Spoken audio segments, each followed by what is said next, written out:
Assalamu alaikum and welcome back to Future Stars live on Hidayat TV. Okay, I'll just repeat our topic that we're talking about today. We're talking about the third year after Hijrah, and we're talking about mainly about the Battle of Uhud. We talked last week about the Battle of Badr, and today it's going to be the second battle, the Battle of Uhud. Okay, so what were we talking about before the break? We are talking about how they did the battles. Yeah. And that the Muslims were, I think it was a Muslim, weren't allowed to go from the Archer Tower. Oh yeah, how they weren't allowed to move from their place. So what happened is now before the battle, a man came, which was one of their biggest warriors. So they used to have a first skirmish, and Imam Ali came from the Muslim side. Imam Ali straight away killed that man, and then the next person come, then the next person come, and then another man come, which was he was very scary. He's from Ethiopia. He came and he actually killed him as well.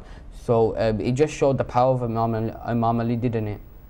Yeah. Yeah, it just showed the power of Imam Ali and how powerful he was and how strong he was. So he could kill all these people, which was well known as one of the strongest people in their whole tribe. So Mohsin, you've got the next thing. So could you start Mohsin off with loud salawat? Allahumma salli ala Muhammad wa ala Muhammad wa ajil farajah. Watching his men being so easy killed, Abu Sufyan ordered a general attack. The two armies met. The air was filled with the sound of weapons. At this time, the Ethiopian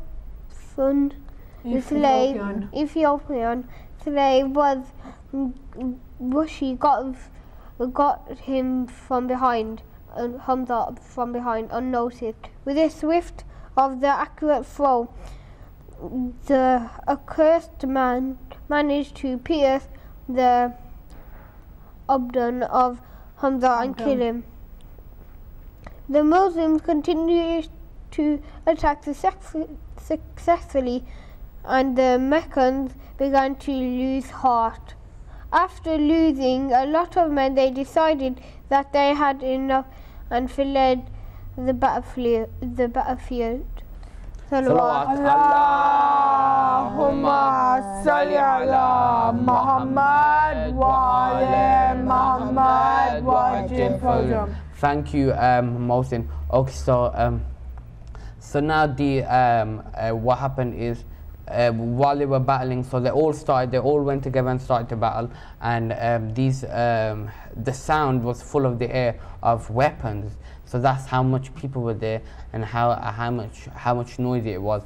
And the Ethiopian man cleverly he sneaked around and he actually chucked a spear and actually hit him in his abdomen. Yeah, in his abdomen.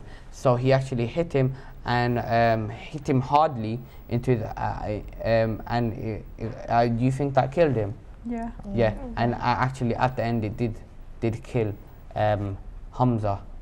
So he did this, and do you think that caused a lot of caused strain of on the Muslim army? Did you think? Yeah. Because why do you think it had this strain on the Muslim army? Because they have seen too much blood fled, and they started to get fed up with it. Yeah, that's one thing. But why Hamza would they got a little bit scared from Hamza dying? Why because of Hamza? Because Hamza was the Prophet's uncle. Yeah, he was the Prophet's uncle. But what was the big thing did Hamza put in this army, Mohsin? He helped Prophet Muhammad to set up this whole army, and if he got killed, then it would be like a huge disadvantage for them. That's one of the things. And also is that he was one of the strongest persons on the army. Did you remember from Battle of Badr when he chose when the Prophet told the strongest men from his army actually to go out to have this skirmish with the Meccans? So and he sent out Imam Ali and Hashim, the uncle of the Holy Prophet. Hamza. I mean, he actually told Hamza to actually go out. It just showed how important this person was to the army, didn't it? Yeah. Yeah. And thank you for that. Hussein, you've got the next thing, so can we start Hussein off with the loud salawat? Allahumma salli ala Muhammad wa ala Muhammad wa ajil farajahum. It was at this point that the Muslims made a terrible mistake. Instead of following the Holy Prophet ﷺ orders and chasing the enemy out of the battlefield, they laid down their own weapons and started gathering the booty weapons left behind by the enemies. One of the Meccan commanders, Khalid bin Walid, was fleeing when he saw the opportunity to attack the Muslims from behind. He gathered his men and launched a furious attack from the rear. The Muslims were taken so much by surprise that they did not know what to do.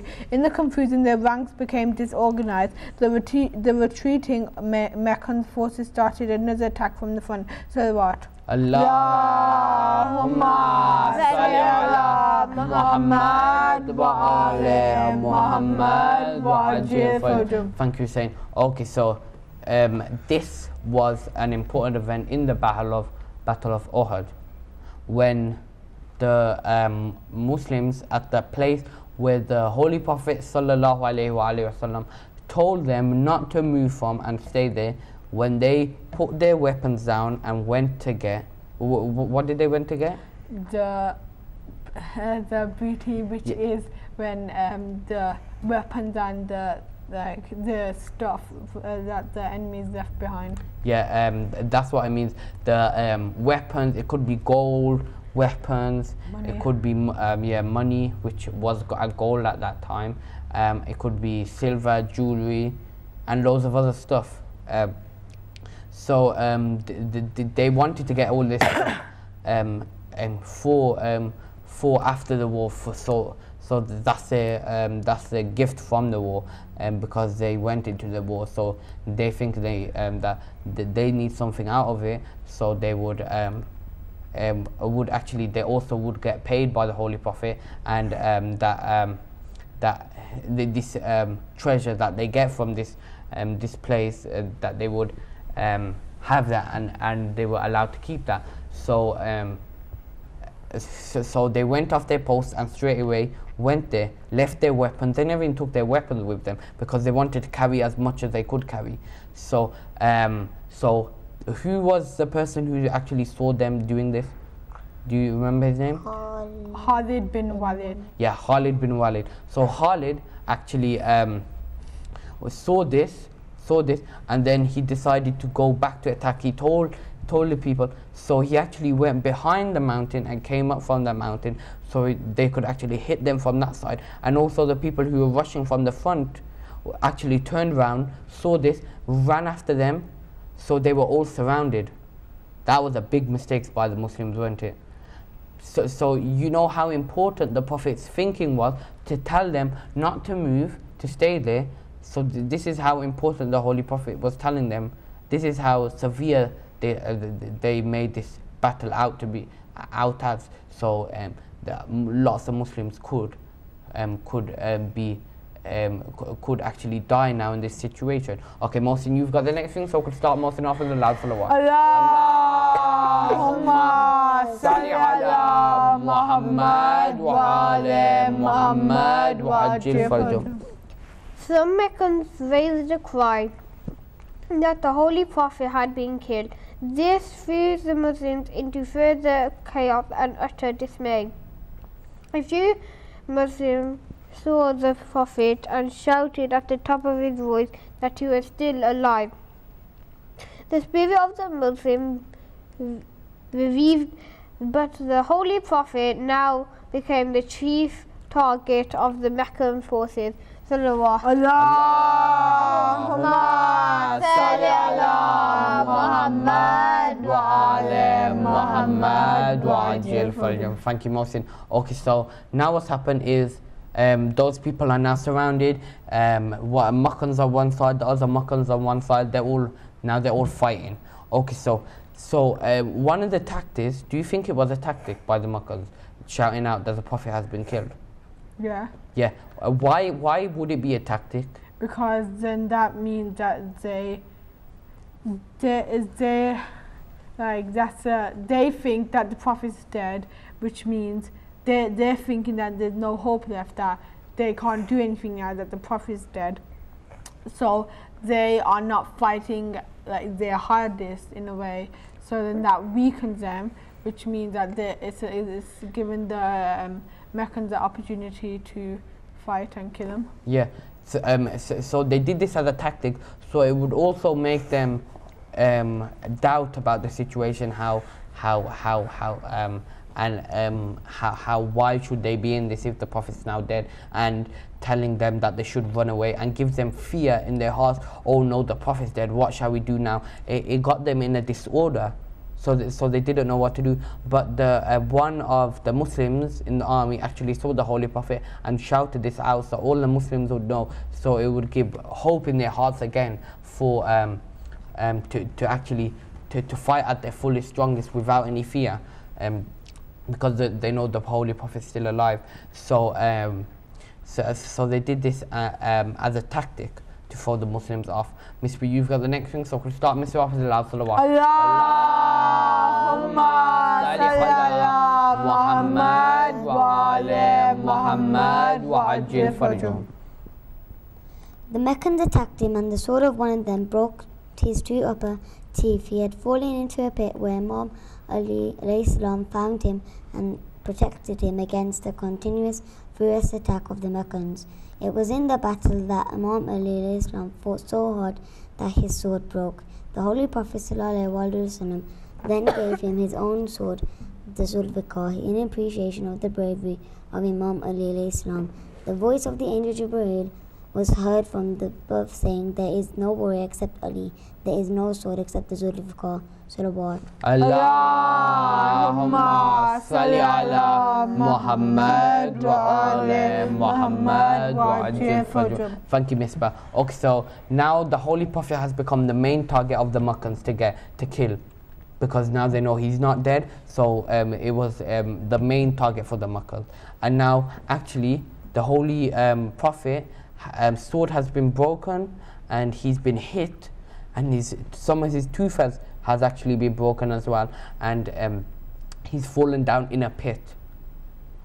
And it was Imam Ali's job to actually protect the Prophet, so he was protecting around, so actually he wouldn't get hurt anymore. So they would actually like shoot arrows down at that pit, so he would die, and other Meccans would go in that pit and try to kill him. So he had to defend that pit, didn't he? And defend his other Muslims that were around him.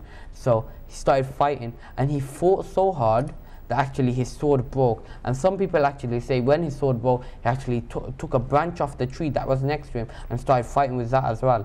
So he tried his hardest to actually keep away. So at that time, the Holy Prophet actually prayed to Allah, and a sword came down for Imam Ali alayhi salam. Who gave Imam Ali the sword? Not the Prophet? Angel Jibreel. Yeah, Angel Jibreel alayhi salam. And what did Angel Jibreel say when he was giving Imam Ali the sword? There's no warrior except Ali. For Ali, and there's no sword except for Yeah, there's no warrior except from there's no warrior like Imam Ali alayhi salam, and there's no sword like the Zulfiqar, which was the name of the sword given to Imam Ali alayhi salam. And this sword, is it still around today? Is this sword still around today? Yeah. Yeah. Who has this sword now? Do you know? Imam Mahdi. Yeah, Imam Mahdi alayhi salam. So it's been given down to all the Imams.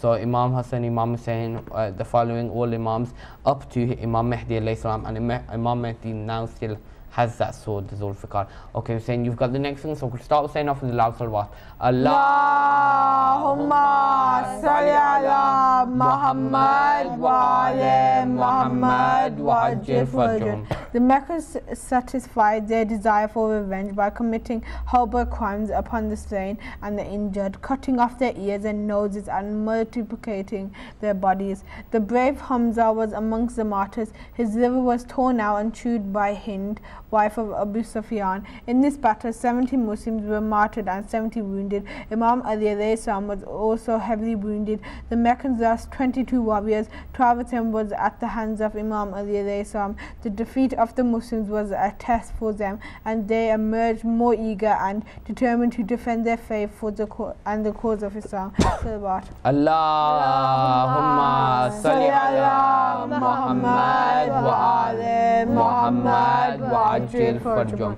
Thank you, Hussein. Okay, so now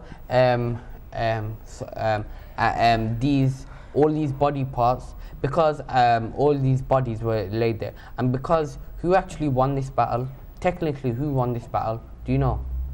The Meccans. Yeah, the Meccans actually defeated the Muslims. They actually killed a lot of them and got them actually to run away and escape. So the Meccans actually were superior in this battle. So now, so Abu Sufyan's wife, her name was Hind. What they were actually doing was to these bodies was that they were actually cutting them up, messing up the bodies. And Hind actually went to the uncle of the Holy Prophet. What was his name? Hamza. Yeah, Hamza. Hazra Hamza. Yeah, Hazra Hamza. And he, what did she do? She tore out his liver and ate it. Yeah, took out his liver and ate it. That was that's disgusting, isn't it? Yeah. Yes, that's disgusting. How could she do that? That's one big question. She must have hated Hamza actually to do this, to do that much, to actually do that. That would be really bad, wouldn't it? Yeah. Now he's so they're doing all these stuff with the body parts. They're cutting the heads off and all that. And this was a big test for the Muslims, wasn't it? And it showed. And it made them actually more eager, and it told them to listen to the Prophet, because the Prophet knows the best out of all of you, because he's commanded by Allah subhanahu wa ta'ala. He knows the best out of all of you, so you should listen to the Holy Prophet. But they didn't, and that's why it's happened. So it's shown them one thing. It's shown them to follow the Prophet's orders, and it showed them to actually be eager and fight for your religion, and it made them more eager to fight for Islam. So that's the actual main thing about today's show, isn't it? Thank you for that, Hussein. You read the last part. So now what we do at the end of the show? quiz 100%. Yeah. Okay. So we're gonna do a few questions because we don't have enough time left. Okay. So number 1. A large number of slaves also joined the Quraysh's army, tempted by promises of freedom. Amongst them was one blank, an Ethiopian slave. So you got to say his name. Remember his name? Begins with a Mohsin? Washi. Yeah, that was his name. So Mohsin, you get 1 point. Okay, 2. The Meccans were determined to take revenge for the defeat at Hussein. 5. No, I know. 3. 2. Not hard. 1. 0. Okay, I'm gonna have to give that to Miss Van. Badr? Yeah, Badr. 3. The enemy of Islam managed to prepare a large army to fight the Muslims. Blank. So you gotta say who prepared the large army of Muslims. Abu Sufyan. Yeah, Abu Sufyan. Okay, last question. The Holy Prophet sallallahu alaihi wasallam uncle in Medina who informed the Holy Prophet about the plans of the Quraysh. So you got to say his name. Hussein. 5, Hamza. 4. Yeah, Hamza. And at the end of that round, Hussein is in first place, Mohsin is in second place, Mohsin and Misbah is in joint second place. So so well done to all you guys. Just remember, you're all winners, and I hope people at home actually got to answer some of these questions in the quiz. I know it was a quick quiz, but we don't have enough time. So I hope you enjoyed today's show. Hope you learned a lot, because we actually learned a lot making this. So we'll see you next week, same time, same place, talking about the next year after Hijrah. But until then, good Hafiz.